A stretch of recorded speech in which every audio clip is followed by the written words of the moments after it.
El gran estado en que están las artes y las industrias hace aranceles, tarifas, reglamentos en ventaja propia. El pequeño se arruina, forzosamente, por más que se reduzcan sus impuestos, y aunque se le exima de pagarlos. Pero se ha deducido de la pobreza de algunos estados chicos, no su incapacidad tributaria por la falta de industria, sino la necesidad de crearla recargando los impuestos. Más acertado sería la deducción contraria. La miseria de los países vecinos hace que acudan sus habitantes a donde hay industria, despoblándose aquellos. Pero si se aumentan los tributos, lejos de fomentarse la industria, se la menoscaba. El trabajo estará muy mal retribuido y los trabajadores, cansados de trabajar sin provecho, cifrarán su dicha en no hacer nada. El efecto de las riquezas de un país es despertar la ambición en todos los pechos, el efecto de la pobreza es que engendra la desesperación. La primera la estimula el trabajo, la segunda la consuela la pereza. La naturaleza es justa con los hombres, les recompensa. El trabajo los hace laboriosos, porque a mayores trabajos concede mayores recompensas. Pero si un poder arbitrario los despoja del premio que les ha dado la naturaleza, en lugar de sentirse estimulados al trabajo, se entregan a la inacción. Capítulo 3. De los tributos en los países donde una parte del pueblo es esclava de la gleba. La servidumbre de la gleba se ha establecido algunas veces en los países recién conquistados. Cuando esto se hace, el esclavo que cultiva la tierra debe ser colono y copartícipe del amo. La única manera de reconciliar a los que trabajan con los que se divierten, es que se asocien para pérdidas y beneficios. Capítulo IV. De una república en el mismo caso. Cuando una república ha obligado a una nación a labrar las tierras para la república, no debe permitir que el ciudadano pueda aumentar el tributo del esclavo. En la cedemonia no se permitía, se pensaba allí que los ilotas labrarían mejor los campos cuando supieran que su servidumbre no se aumentaría. Se creía también que los patronos serían mejores ciudadanos cuando no desearan más rendimientos que los de costumbre. Capítulo V. De una monarquía en el mismo caso. Cuando en una monarquía la nobleza hace cultivar las tierras en provecho suyo por el pueblo conquistado, es menester que el censo no pueda aumentar. 1. Es bueno además que el príncipe se contente con su dominio propio y el servicio militar. Pero si él quisiere levantar tributos en dinero sobre los esclavos de los nobles, el señor es quien responde del tributo y paga por sus esclavos con cargo a ellos. 2. Si no se sigue esta regla, el Estado y el Señor dejarán al esclavo alternativamente, lo sacrificarán, hasta que perezca de hambre o huya a los bosques. Capítulo B. De un Estado de ESPOTICO en el mismo caso. Lo que acabo de decir es aún más indispensable en el Estado despótico. Un señor que en todos los instantes puede ser despojado de sus tierras y de sus esclavos, no se siente inclinado a su conservación. Pedro I, deseando imitar lo que se hacía en Alemania, y cobrar los tributos en dinero, hizo ordenanza muy sabia que aún está vigente en Rusia. El noble cobra de los campesinos y el zar le cobra a él. Si el número de siervos disminuye, el señor sigue pagando lo mismo. Si aumenta, no por eso paga más. Está pues interesado en no hostigar, en no agobiar, en no vejar a sus siervos. 1. Esto es lo que mandó Carlomagno en sus bellas instituciones sobre particular. Véase, el libro 5, Art, 303 de las capitulaciones. 2. Es lo que se practica en Alemania. Capítulo 7. De los tributos en los países donde no existe la servidumbre de la plebe. Cuando en un estado todos los particulares son ciudadanos, poseyendo cada cual su hacienda como el príncipe su imperio, pueden ponerse impuestos, a las personas, a las tierras, o a las mercancías, o a dos de estas cosas, o a las tres juntas. En el impuesto a las personas, la proporción injusta sería la exactamente proporcionada a los bienes. En Atenas se había dividido a los ciudadanos en 4 clases. 3. Los que sacaban de sus bienes 500 medidas de productos secos o líquidos, pagaban en talento. Los que sacaban 300 medidas pagaban medio talento. Los que sacaban 200 medidas pagaban 10 minas o la sexta parte de un talento. Los de cuarta clase, mercenarios que nada poseían, no pagaban nada. La tasa era justa, sin ser proporcional. Si no seguía la proporción de los bienes, estaban en proporción con las necesidades. Se juzgó que cada uno tenía la misma necesidad física y que lo necesario en tal concepto no debía ser tasado, que después de lo necesario viene lo útil, y esto sí debe tasarse, pero menos que lo superfluo, y que tasando con exceso lo superfluo se impedía precisamente lo superfluo. En la tasa de las tierras, se hacían registros por diversiones, mas no era fácil conocer y apreciar las diferencias, aún era más difícil no tropezar con gentes interesadas en desconocerlas. Hay pues ahí dos clases de injusticia, la injusticia del hombre y la injusticia de la cosa. Pero sí, en general, la tasa no es excesiva. Si se le deja al pueblo, de sobra, lo que le es realmente necesario, las injusticias particulares significan poco. Y si, al contrario, no se le deja al pueblo lo que en rigor hace falta para poder vivir, la menor desproporción ocasionará muy graves consecuencias. Si algunos ciudadanos pagan menos de lo justo, el mal no es grande. Su beneficio redundará a favor del público. Si otros pagan demasiado, su perjuicio alcanzará a todos.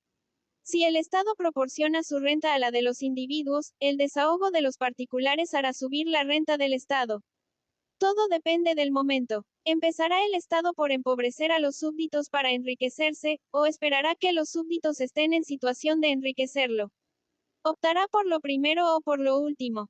¿Comenzará por ser rico o acabará por serlo? 3. POLUX, Libro 8, Cap. X, Art. 130. Los derechos impuestos a las mercaderías son los que el pueblo siente menos, porque no se le piden de una manera formal. Es un tributo indirecto, y puede hacerse de modo que el pueblo ignore que lo paga. Para eso no es conviene que sea el vendedor de cada mercancía quien pague el derecho impuesto a cada uno. El vendedor sabe muy bien que no paga por sí, y el comprador, que en definitiva es el que paga, confunde el recargo con el precio de la mercancía. Algunos autores han escrito que Nerón suprimió el derecho de 25% que antes se pagaba sobre los esclavos que se vendían. 4. Le hubiera sido lo mismo ordenar que este impuesto lo pagara el vendedor en lugar del comprador. Con este arreglo, hubiera mantenido aquel impuesto aparentando abolirlo. Hay dos reinos en Europa que han puesto contribuciones muy fuertes sobre las bebidas. En el uno, el expendedor paga este impuesto él solo. En el otro, lo pagan todos los consumidores indistintamente. En el primero, nadie siente el rigor de tal tributo. En el segundo se le cree oneroso. En aquel, ve el ciudadano que tiene la libertad de no pagarlo. En este, no siente más que la necesidad que le obliga. Por otra parte, para que tribute directamente cada ciudadano, es preciso ejecutar casa por casa repetidas investigaciones. Nada más contrario a la libertad. Y los que establecen este régimen, no pueden lisonjearse de haber encontrado la mejor especie de administración. Capítulo 8. De cómo se conserva la ilusión. Para que el precio de la cosa y el derecho que se le imponga puedan confundirse en la mente del que paga, es preciso que haya cierta relación entre la mercancía y el impuesto, sin que se grave un género de poco precio con un derecho extremado. Hay países en los cuales el derecho es 17 o 18 veces el valor del artículo. En este caso, el príncipe les quita la ilusión a los contribuyentes haciéndoles ver que se les trata sin consideración, en lo cual comprenden hasta dónde llega su servidumbre.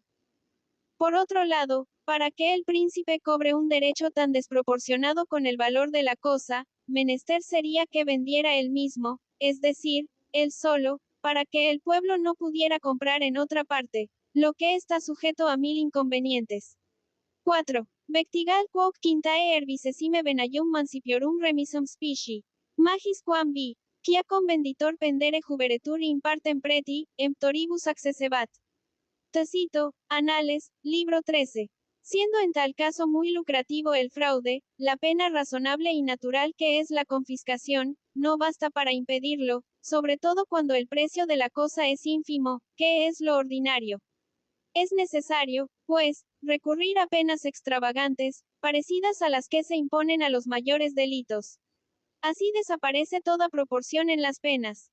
A hombres que no es posible considerar malvados, se les castiga como si lo fuera, lo que es enteramente contrario al espíritu del gobierno moderado. Agréguese a esto que cuantas más ocasiones tiene el pueblo de defraudar al recaudador, tanto más se enriquece este y se empobrece aquel. Para contener el fraude hay que darle al recaudador medio de causar vejaciones extraordinarias. Es peor el remedio que la enfermedad. Capítulo IX. De una mala especie de impuesto. Hablaremos de pasada del impuesto que existe en varios países sobre las diversas cláusulas de los contratos. Como estas cosas están sujetas a distinciones sutiles, se necesita poseer extensos conocimientos y mucha práctica para defenderse del recaudador. Facultado este para interpretar las ordenanzas del príncipe, ejerce un poder arbitrario sobre las fortunas. La experiencia ha demostrado que es preferible gravar con un impuesto el papel en que se extienda el contrato, no teniendo validez lo que no estén escritos en papel sellado. Capítulo X. La cuantía de los tributos depende de la naturaleza del gobierno.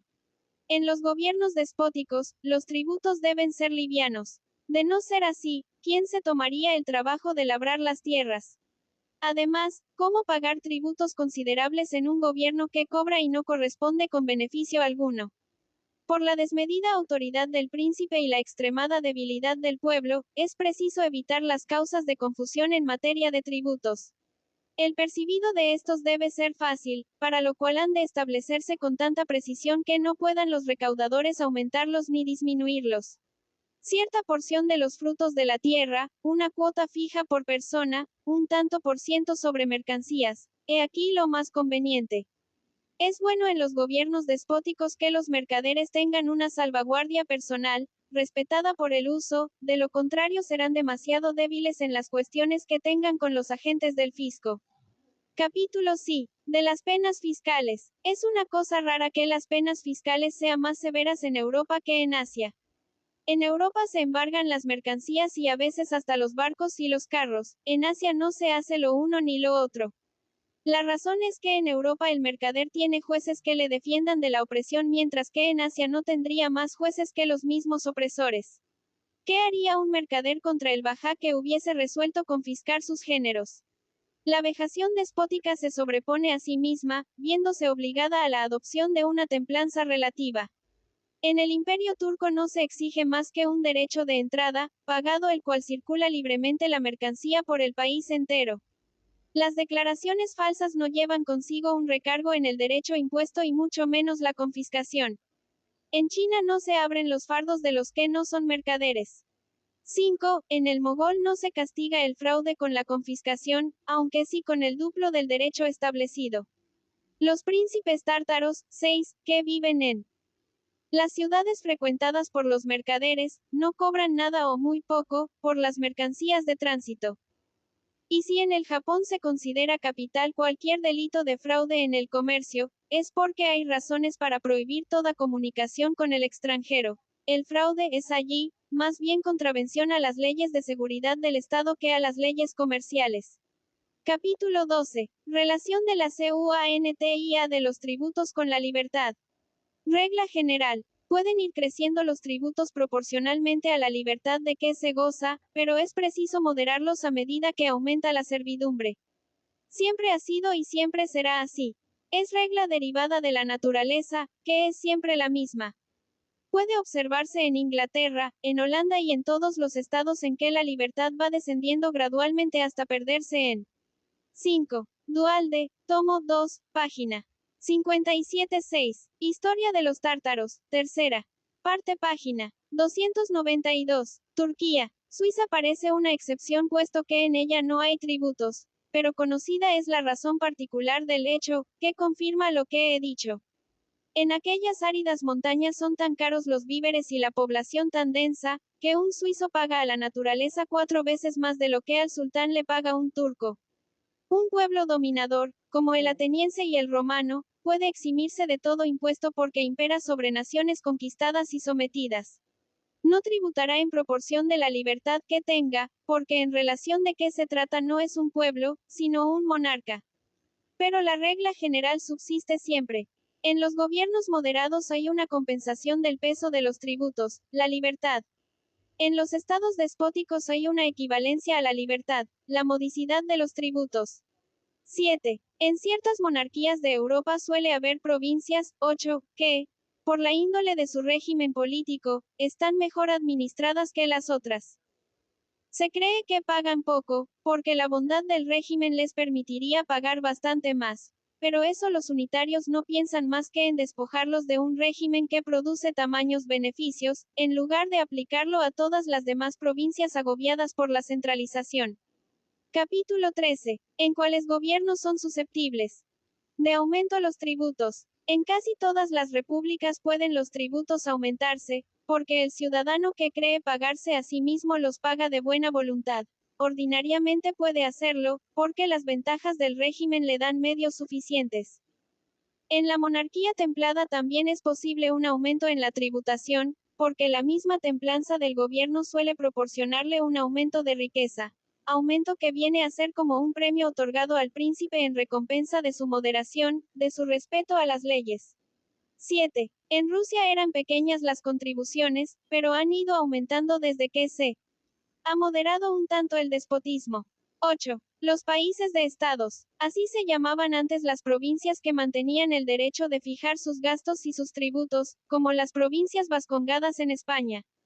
En el estado despótico no pueden aumentarse los tributos, porque en la máxima esclavitud no cabe aumento.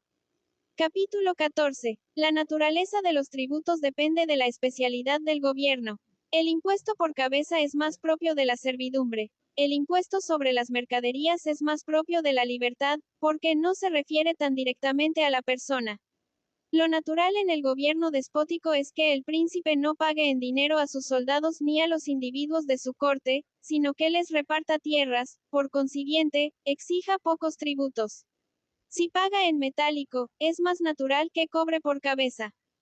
Pero el tributo por cabeza debe ser muy módico, porque no siendo posible establecerlo de diversas clases a causa de los abusos que de esto resultarían, se ha de fijar para todos la cuota que los pobres sean capaces de satisfacer.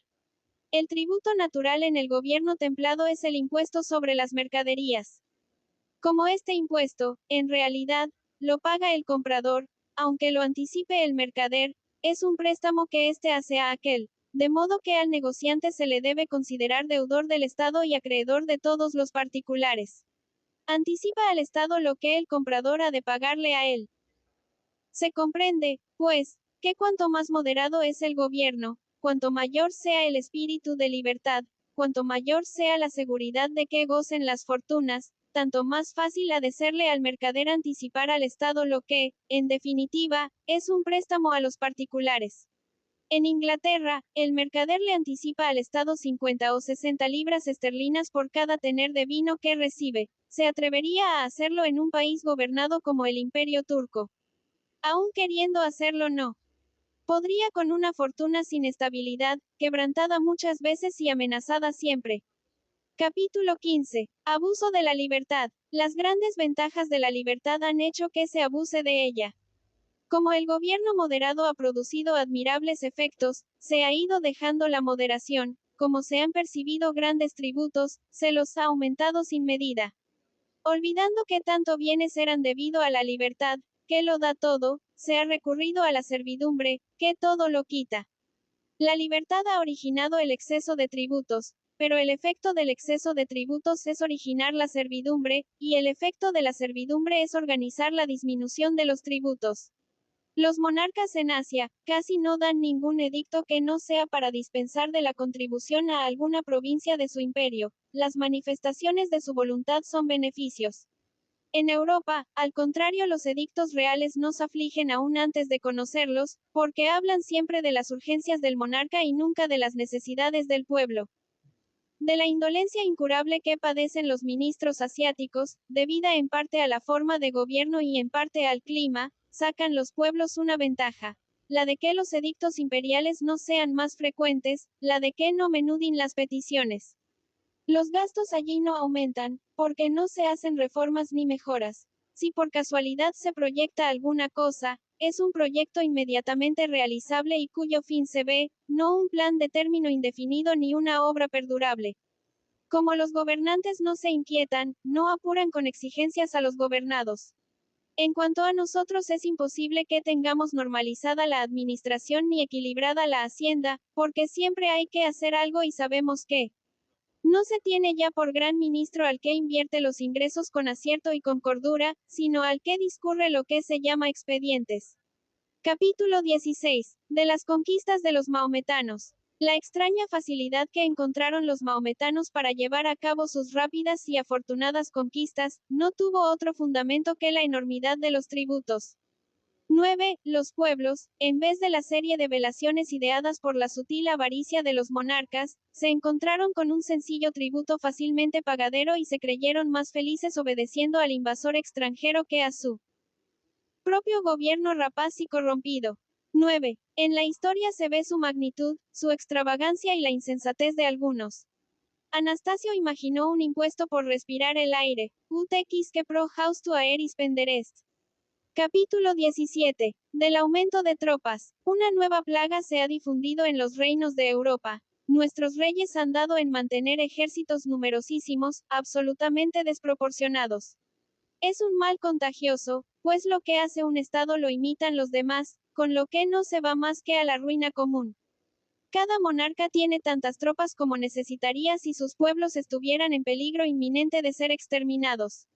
Y se llama paz a este esfuerzo de todos contra todos. Así está Europa arruinándose, hasta el punto de que si los particulares estuvieran en la situación en que se hallan las tres potencias más opulentas, 10, de esta parte del mundo no podrían vivir. Somos pobres con las riquezas y con el comercio de todo el universo, y muy pronto, a fuerza de mantener soldados, no tendremos más que soldados y serenos como los tártaros. Los príncipes de los grandes estados, no contentos con reclutar mercenarios en los estados pequeños, procuran comprar alianzas en todas partes, que es dinero perdido. Las consecuencias de esta situación es el aumento constante de los tributos, y esto no puede remediarse ya. Las guerras futuras no se harán con las rentas, sino con el capital de las naciones.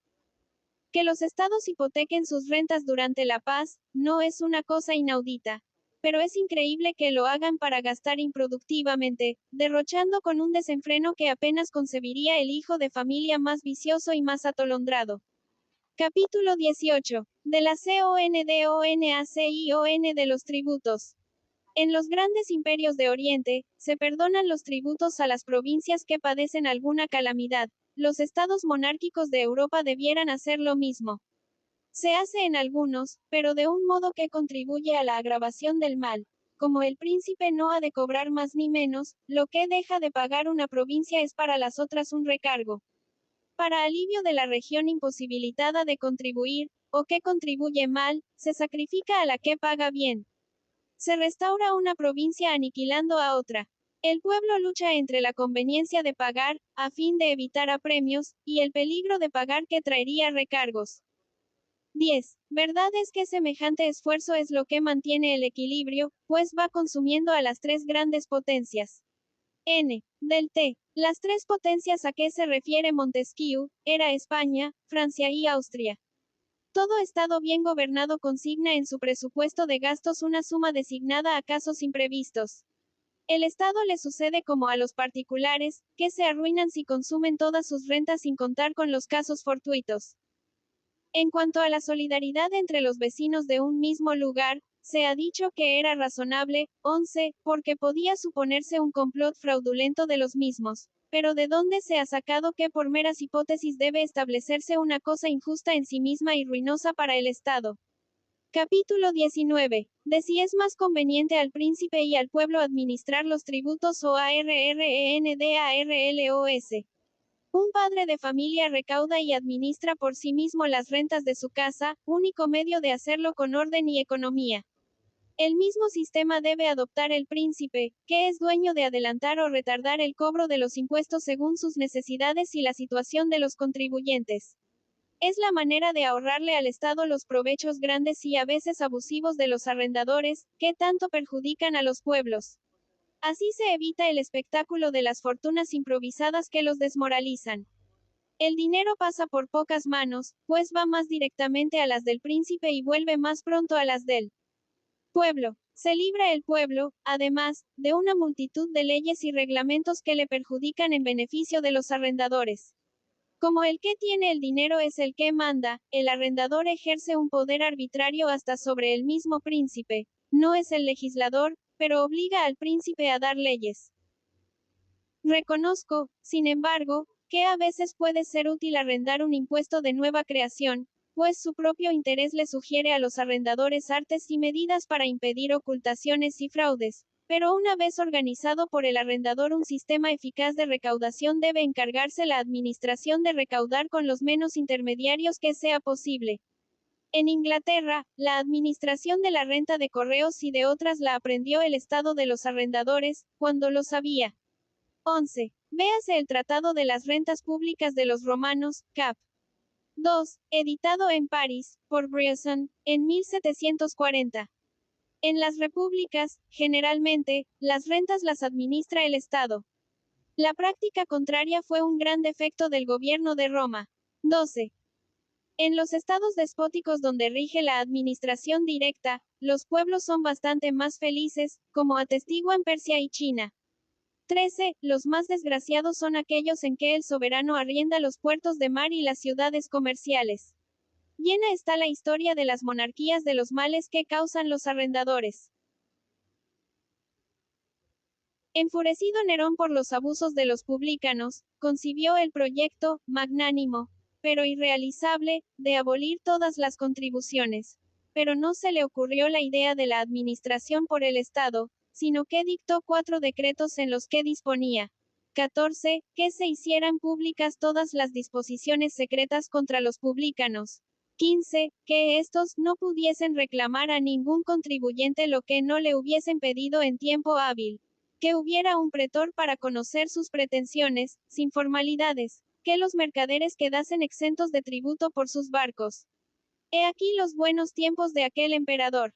Capítulo XX. De los arrendadores. Todo está perdido cuando la profesión lucrativa de los recaudadores llega a ser honrosa por sus riquezas. Esto puede admitirse en los estados despóticos, donde son recaudadores los gobernadores mismos. Pero no es conveniente en la República, de tal suerte que una cosa parecida destruyó la República Romana. Tampoco es bueno en la monarquía por ser lo más contrario al espíritu de este gobierno. Honrando al recaudador, se apodera el disgusto de los que desempeñan las demás funciones. Se pierde el concepto del honor. Se desvanece la esperanza de distinguirse por medios lícitos, y con lentitud. Se falta, en fin, al principio fundamental de la forma de gobierno. 12. César se vio obligado a suprimir los publicanos en la provincia de Asia, poniendo allí otra clase de administración. Dion. En Macedonia y Acaya, provincias que Augusto había dejado al pueblo romano y que, por consiguiente, se gobernaban por el antiguo sistema, también se acabó por introducir el gobierno directo del emperador por medio de sus empleados. Tácito, 13. Chardin, Viaje a Persia, tomo IV. 14. Tácito, Anales, libro 13. 15. Montesquieu no interpreta con exactitud lo dispuesto en este punto por Nerón, quien dijo, ut leges cujusque publicio cutae ad aedi tempus proscriberentur. Con lo cual quería decir que se expusiera al público las condiciones de lo tratado, Crevier. Se vio en tiempos pasados que se hacían fortunas escandalosas. Fue una de las calamidades que produjo las guerras de 50 años. Pero los que entonces amontonaron riquezas parecían despreciables, y hoy admiramos a los poseedores de las mismas. Cada profesión tiene su lote. El lote de los preceptores de tributos es manejar caudales, sin más recompensa que la de hacerse ricos, ni pretenden otro galardón. La gloria y el honor son buenos para la gente noble, que no ve, que no conoce, que no concibe otro bien que la gloria y el honor. El respeto y la consideración de todo el mundo son para aquellos ministros y aquellos magistrados que velan noche y día por la felicidad del imperio, sin hallar otra cosa que el trabajo después del trabajo. Libro 14. De las leyes con relación al clima. Capítulo 1. Idea general. Si es cierto que el carácter del alma y las pasiones del corazón presentan diferencias en los diversos climas, las leyes deben estar en relación con esas diferencias. Capítulo 2. Los hombres son muy diferentes en los diversos climas. El aire frío, 1, contrae las extremidades de las fibras exteriores de nuestro cuerpo. Esto aumenta su elasticidad y favorecer la vuelta de la sangre desde las extremidades hacia el corazón. Disminuye la longitud de las mismas fibras, 2, aumentando su fuerza. El calor, al contrario, afloja las extremidades de las fibras y las alarga, disminuyendo su fuerza y elasticidad. Resulta, pues, que en los climas fríos se tiene más vigor. Se realizan con más regularidad la acción del corazón y la reacción de las fibras. Los líquidos están más en equilibrio, circula bien la sangre. Todo esto hace que el hombre tenga más confianza en sí mismo, esto es, más valor, más conocimiento de la propia superioridad, menos rencor, menos deseo de venganza, menos doblez, menos astucias, en fin, más firmeza y más franqueza. Quiere decir esto, en suma, que la variedad de climas forma caracteres diferentes. Si encerráis a un hombre en un lugar caldeado sentirá un gran desfallecimiento. Si en tal estado le proponéis un acto enérgico, una osadía, no os responderá sino con excusas y vacilaciones. Su debilidad física le producirá naturalmente el desaliento moral. Los pueblos de los países cálidos son temerosos como los viejos, los de los países fríos, temerarios como los jóvenes. Si nos fijamos en las últimas. 1. Se nota a la simple vista, con el frío parecemos más delgados. 2. Hasta el hierro se contrae por la acción del frío. Guerras. 3. En las que por tenerlas a la vista podemos descubrir ciertos detalles. Observamos que los pueblos del norte no realizan en los países del sur las mismas proezas que en su propio clima. La fuerza de la fibra de los pueblos del norte hace que saquen de los alimentos los jugos más groseros. Resultan de aquí dos cosas. Una, que las partes del quilo y de la linfa son más propias, por su mayor superficie, para nutrir las fibras. Otra, que son menos adecuadas por su grosería, para darle cierta sutileza al jugo nervioso. Las gentes del norte, por lo mismo, tendrán más corpulencia y menos vivacidad. Los nervios terminan por todos lados en el tejido de nuestra piel, formando cada uno de un haz. De ordinario no se conmueve todo el nervio sino una parte infinitamente pequeña. En los países cálidos, donde lo elevado de la temperatura relaja el tejido de la piel, las puntas de los nervios están desplegadas y expuestas a la acción más insignificante de los objetos más débiles. En los países fríos, el tejido de la piel se encoge, y las manilas como las borlillas, están punto menos que paralizadas. La sensación no pasa al cerebro, sino cuando es muy fuerte y de todo el nervio junto. Pero la imaginación, el gusto, la sensibilidad y la viveza dependen de un infinito número de pequeñas sensaciones. He observado el tejido exterior de una lengua de carnero en el punto que a simple vista aparece cubierta de manilas. Con el microscopio vi sobre ellas una especie de pesula. Entre las mamillas había unas pirámides que formaban por la punta como unos pincelillos. ¿Hay algún fundamento para creer que estas pirámides son el órgano principal del gusto? Haciendo helar la mitad de dicha lengua, noté a primera vista que las mamillas habían disminuido considerablemente. Algunas filas de ellas se habían metido en su vaina. Examiné el tejido con el microscopio y ya no vi pirámides. A medida que la lengua se deshelaba, a simple vista, se veían reaparecer las mamillas, y con el microscopio las borlillas. Esta observación confirma lo que he dicho, es decir, que en los países fríos las borlillas nerviosas están menos esponjadas, encerrándose en sus vainas que las resguardan de toda acción externa. Las sensaciones, pues, son menos vivas. 3. Las de la sucesión a la corona de España. No conviene establecer estas proposiciones generales. Más tímidos, más incapaces de ir a la guerra son los lapones y los samoyedos, habitantes de países fríos, que cualesquiera otros, y los árabes conquistaron en menos de 80 años más territorios que los poseídos por el Imperio Romano en los siglos de su mayor grandeza. Los españoles, por su parte, en bien escaso número, derrotaron a los soldados del norte de Alemania, muy superiores en fuerza, en la batalla de Mühlberg. N. de Voltaire. En los países fríos habrá poca sensibilidad para los placeres, será mayor en los países templados y extremada en los países tórridos. Así como los climas se diferencian por los grados de latitud, igualmente pudieran distinguirse por los grados de sensibilidad. He visto óperas en Inglaterra y en Italia, en ambos países. He oído las mismas piezas ejecutadas por los mismos actores, y he observado que la música, siendo la misma, produce en los dos países efectos desiguales. Deja a los ingleses tan tranquilos y excita a los italianos hasta un punto que parece inconcebible. Una cosa análoga sucede con el dolor. Ha querido el autor de la naturaleza que sea proporcional a la sensación, al trastorno que produce. Ahora bien, es evidente que los cuerpos abultados y las groseras fibras de los hombres del norte, son menos susceptibles de alteración y desorden que las fibras más delicadas de los del mediodía.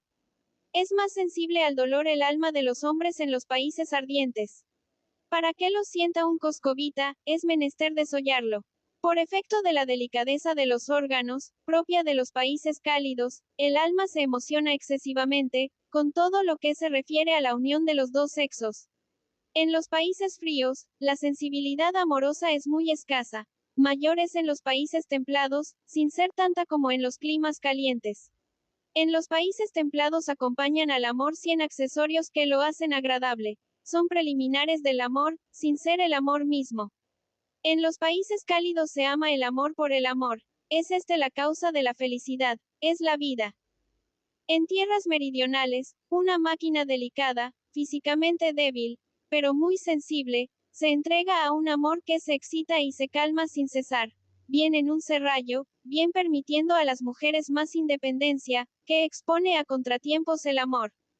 En las tierras del norte, una máquina fuerte, sana y bien constituida, pero pesada, encuentra sus placeres en todo lo que sucede los espíritus, como la caza, los viajes, la guerra, el vino. Hay en los climas del norte pueblos de pocos vicios, bastantes virtudes y mucha sinceridad y franqueza.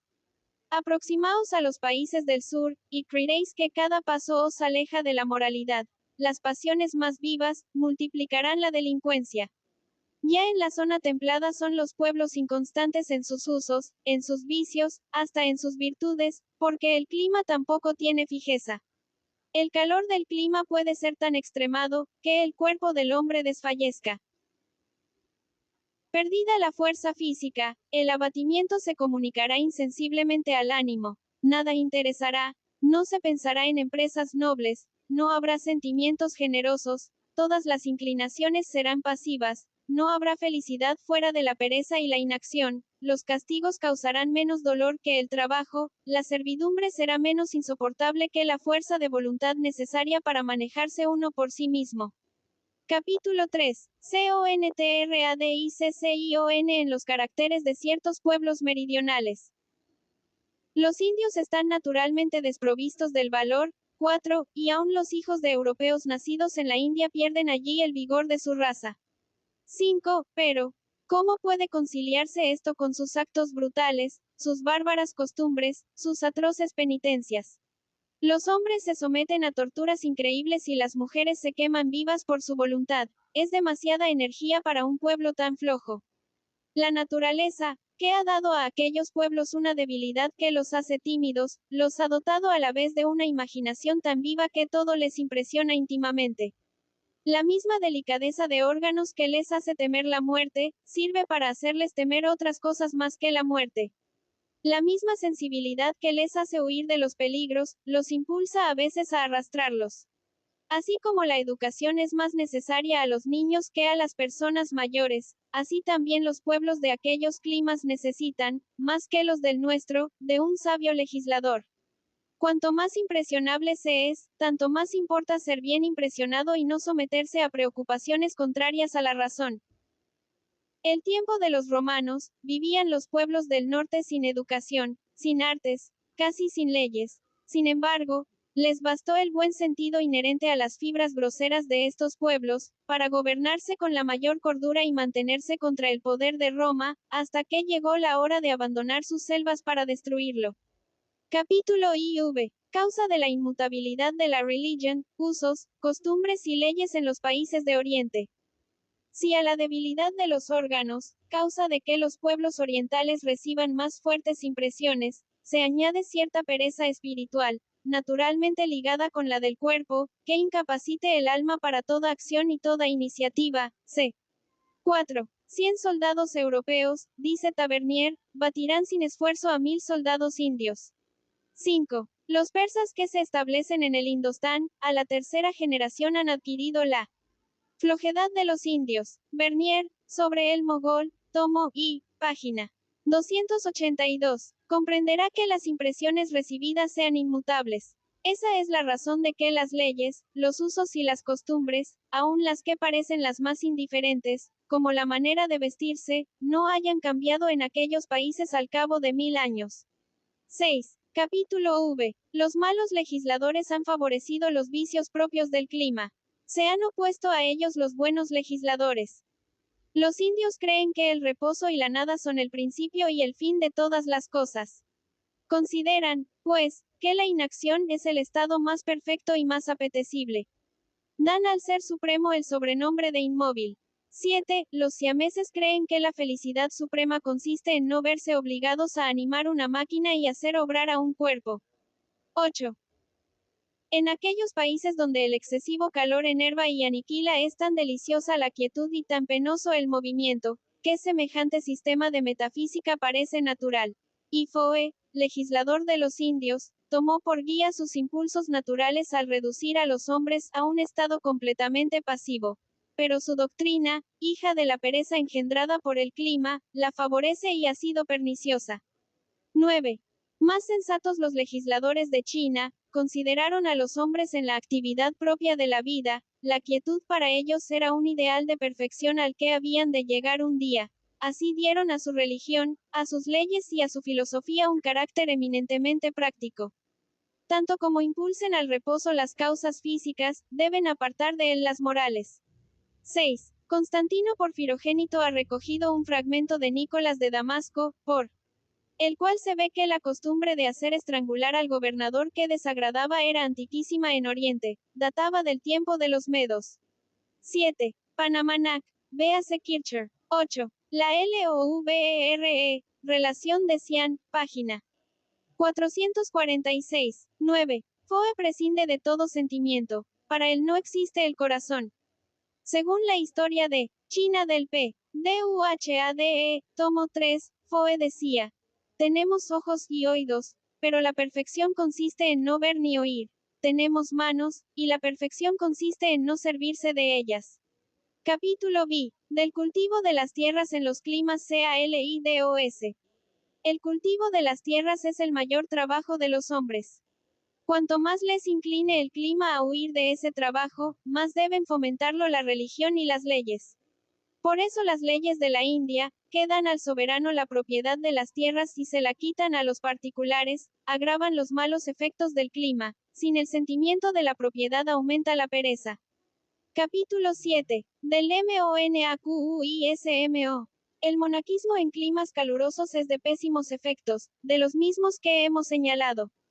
Nacido en los países cálidos de Oriente, donde se propende menos a la acción que a la especulación, trae consigo la ignomia y aumenta la causada por el clima. Parece que en Asia, con el calor, crece el número de monjes. En la India, donde el calor es extremado, son numerosísimos.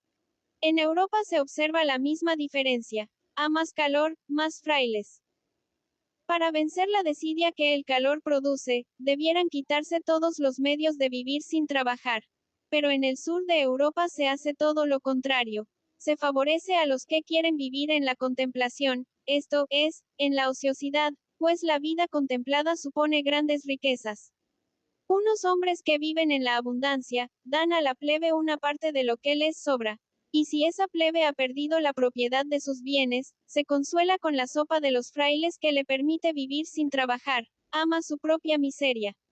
Capítulo 8. Buena usanza de China. Los relatos referentes a China, 10, contienen la ceremonia de iniciar las labores. 10. Véase la historia de China, por Duhalde, tomo 2. Página 27. De la tierra, practicada anualmente por el emperador. Con este acto solemne se quiere excitar al pueblo a la labranza. 11. Además de iniciar él mismo las labores de la agricultura para dar ejemplo a sus vasallos, el emperador los estimula con premios. Al que más se distingue como labrador, le nombra mandarín de octava clase. 12. Entre los antiguos persas, los reyes se desprendían de su fausto el octavo día de cada mes para comer familiarmente con los labradores. 13. Instituciones admirables para fomentar la agricultura. Capítulo IX. Medios de fomentar la industria. Demostraré en el libro 19 que las naciones indolentes suelen ser orgullosas. Podría emplearse el efecto contra la causa, valerse del orgullo para combatir la indolencia. En el sur de Europa, donde los pueblos tienen tanto pundonor, sería bueno premiar a los labradores que mejor cultivaran sus terrenos y a los artesanos que perfeccionaran sus respectivas industrias. Es un proceder que en cualquier país dará buenos resultados. En nuestros días ha servido en Irlanda para establecer una de las más importantes manufacturas de hilo que hay en Europa. Capítulo X. De las leyes que tienes relación con la sobriedad de los pueblos. En los países cálidos la parte acuosa de la sangre se disipa mucho con la transpiración. 14. Es necesario, pues, suplirla con otro líquido. El mejor para este efecto es el agua. Las bebidas fuertes coagularían los glóbulos de la sangre después de disipada la parte acuosa de la misma. 11. Varios reyes de la India hacen los mismos que en China el emperador. Véase la Relación del Reino de Siam, por la LOVERE, página 69. 12. 21 de los emperadores de la tercera dinastía, cultivó la tierra con sus manos hizo que la emperatriz, en su palacio, trabajara la seda con las damas de su corte.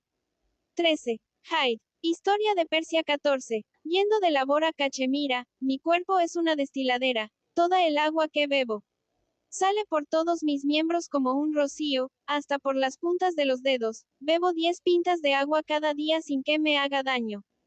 Viajes de Bernier. En los países fríos, la parte acuosa de la sangre se exhala poco por la transpiración. Queda abundancia de ella, por lo que puede hacerse uso de licores espirituosos sin que la sangre se coagule.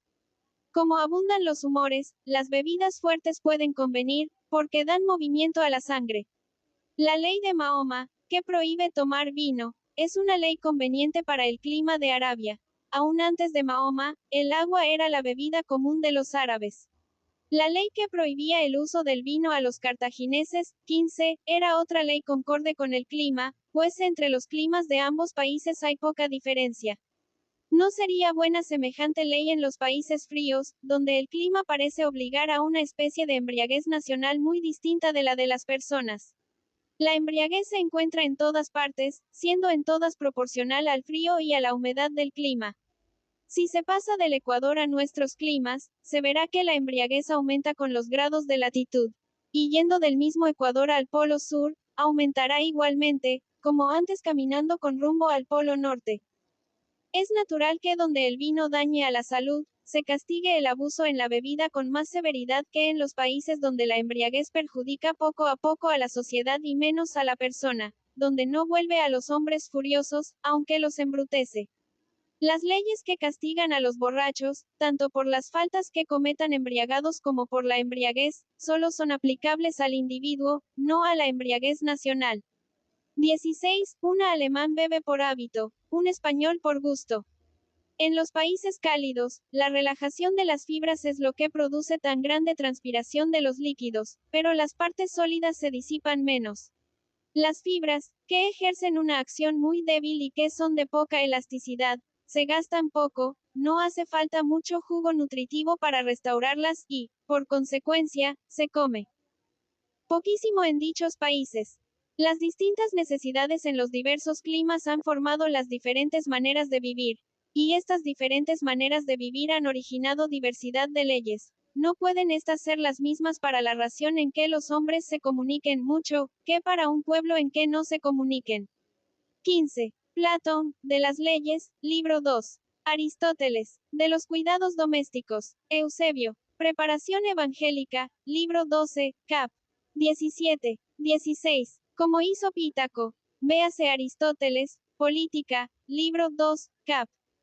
3. Vivía en un clima que no estimulaba la embriaguez, y esta no era, por consiguiente, un vicio general. Capítulo C. De las leyes en su relación con las enfermedades del clima. Dice Heródoto, 17, que las leyes de los judíos acerca de la lepra se tomaron de las costumbres de Egipto.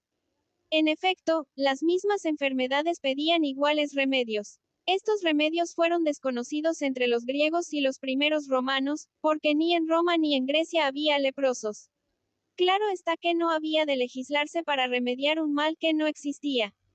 Pero el clima de Egipto y Palestina hizo necesarias dichas leyes. y la facilidad con que la tal dolencia se propaga, no hace comprender la sabiduría de aquellas leyes, la previsión de quien las hizo.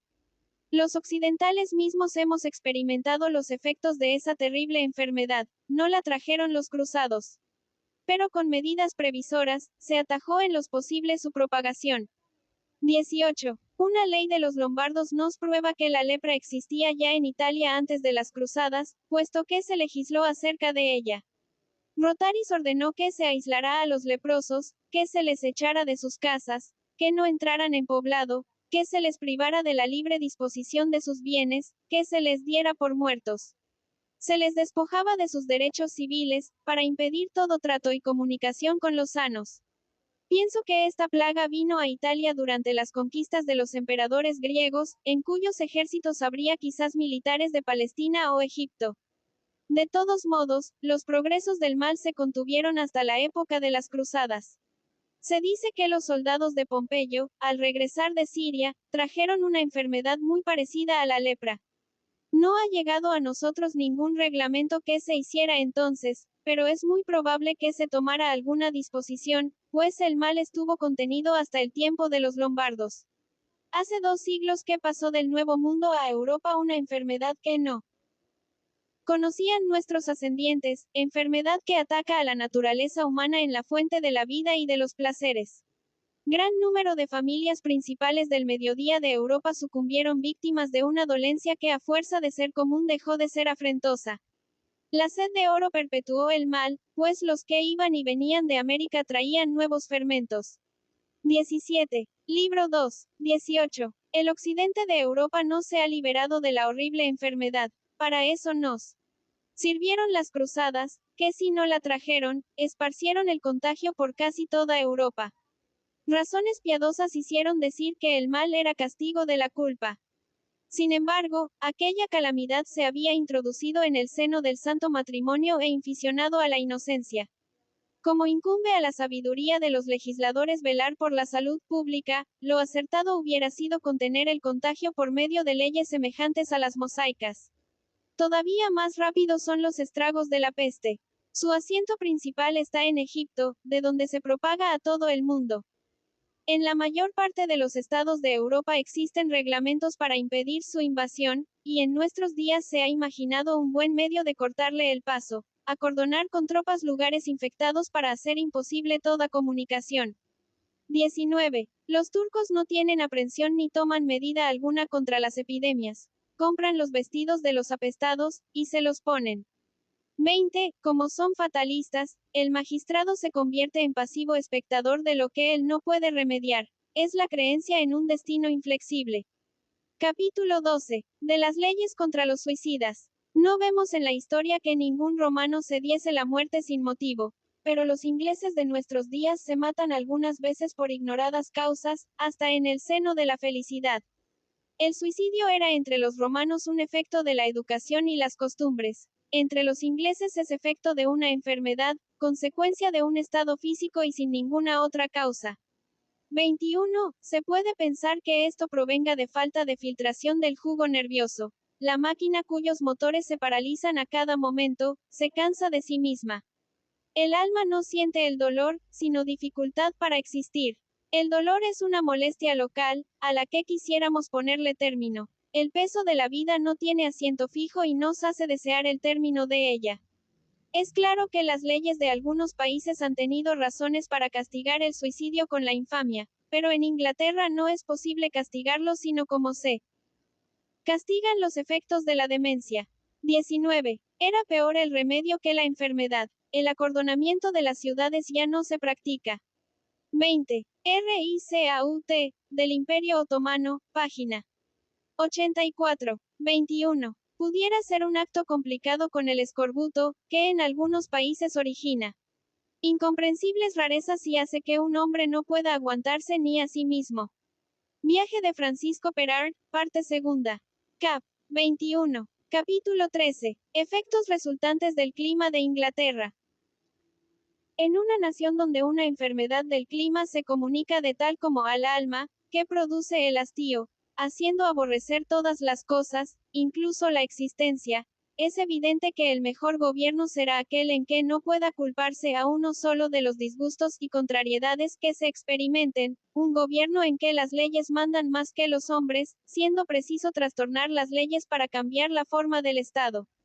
Si tal nación hubiera recibido del clima un carácter impaciente, que no le permitiera soportar mucho tiempo las mismas cosas, aún sería mejor para ella el gobierno que hemos dicho. Ese carácter impaciente no es gran cosa por sí, pero puede serlo si se le une el valor.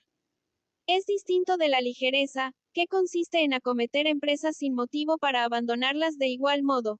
Más se parece a la tenacidad, porque proviene de un sentimiento tan vivo de los males que no se debilita ni a fuerza de padecerlos. Ese carácter, en una nación libre, es muy a propósito para descontentar los proyectos de la tiranía. 22, que es siempre parsimoniosa y floja en sus comienzos, como enérgica y rápida a su hora, que empieza mostrando su mano para socorrer y acaba oprimiendo con multitud de brazos.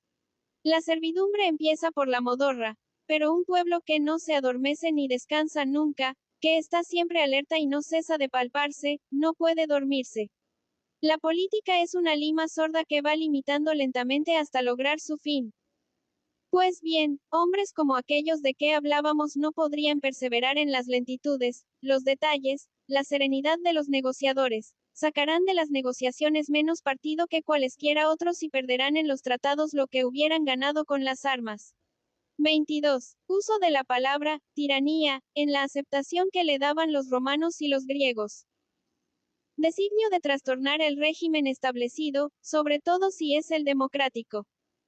Capítulo 14. Otros efectos del clima. Nuestros padres, los antiguos germanos, vivían en un clima en que eran poco vehementes las pasiones.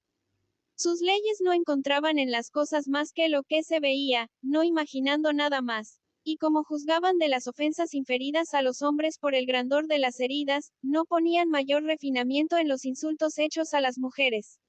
En este particular es muy curiosa la ley de los alemanes. El que le descubría la cabeza a una mujer pagaba una multa de 6 sueldos. Por descubrirle la pierna hasta la rodilla, pagaba lo mismo, el duplo si de la rodilla se pasaba. Parece que la ley medía la gravedad de los ultrajes inferidos a la mujer, como se mide una figura geométrica. Por las dimensiones, se castigaba el delito de los ojos, no el de la imaginación.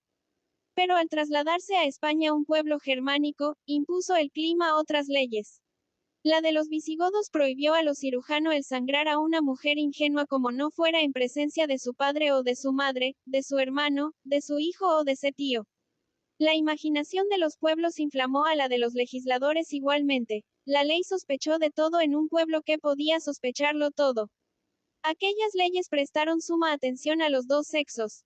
Pero en las penas que imponían, parece que pensaban más en satisfacer la venganza particular que en ejercer la pública. En mayor parte de los casos, reducían a los dos culpables a la servidumbre de los parientes o del marido ultrajado. La mujer ingenua, 23, que se entregaba a un hombre casado era puesta en poder de la mujer ofendida, quien disponía de ella según su voluntad.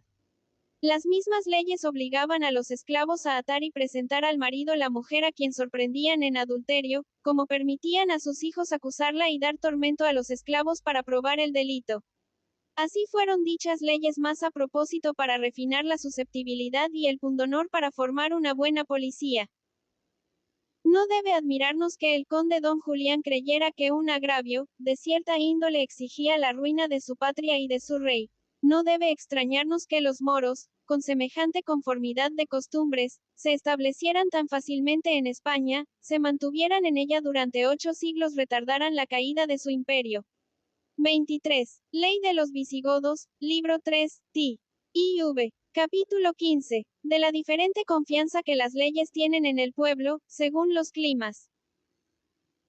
El carácter del pueblo japonés es tan atroz, que sus legisladores y sus magistrados no han tenido ninguna confianza en él. No le han puesto delante de los ojos otra cosa que jueces, amenazas y castigos, y le han sometido para todo a la Inquisición y a las pesquisas de la autoridad. Esas leyes que, de cada 5 cabezas de familia, hace a uno magistrado de los otros 4. Esas leyes que castigan a toda una familia y aún a todo un barrio por el delito que ha cometido uno solo. Esas leyes que no encuentran inocentes allí donde puede haber algún culpable, se han escrito para que todos los hombres desconfíen uno de otros y cada uno vigile a los demás, siendo su inspector, su testigo y aún su juez. El pueblo indio, al contrario, es dulce, tierno, compasivo. 24. Por lo mismo sus legisladores tienen gran confianza en él. Han señalado pocas penas, que ni son severas ni se cumplen con rigor. 25. Han dado los sobrinos a los tíos y los huérfanos a los tutores, como en otros países a los padres, y han regulado la herencia por el método notorio del heredero. Parecen haber creído que cada ciudadano debe contar con el buen natural de su prójimo. Los indios otorgan fácilmente la libertad a un esclavo, los casan, los tratan como a sus propios hijos. 26. Clima que produce el candor en las costumbres y la blandura en las leyes. 27. 24. Véase Bernier, tomo 2, página 14.025. Puede verse en la colección 14ª de las cartas edificantes, página 403, lo que allí se dice de los usos y leyes del Indostán.